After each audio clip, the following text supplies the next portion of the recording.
It's me, your boy, the burly bartender.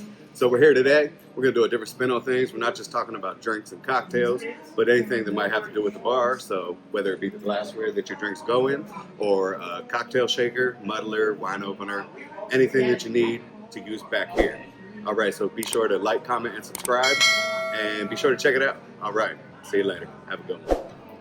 Okay, so last time in the garnishes and tools video, I didn't have any of the big jars of cocktail olives and cherries, but now we do.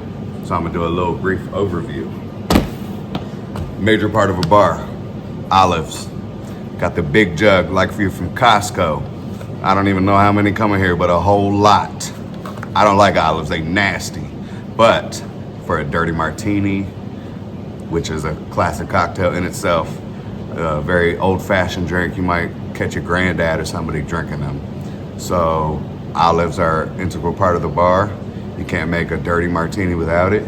And if you don't have any olives, you don't have any olive juice. So you need the juice. I've had to muddle up olives to make my own juice so that I can just get it done. And then it's still weird because then it's like chunky and just nasty. So you can guess how many olives in here, right? Stinks. You also have your cherries. These gonna go in your Cosmo and any fruity drink. Cosmos, what? Tequila Sunrise, Sour Apple Martini, Midori Sour, all those type drinks. Or a Shirley Temple. And then of course, we prep. So we cut up lots of lemons and limes and then we keep them in these big tin jugs so that they can stay in the cooler. And then we have them in the cocktail caddy so we can keep it on top of the bar. But this is so that we don't run out and during a busy night, you need like 1,000 limes.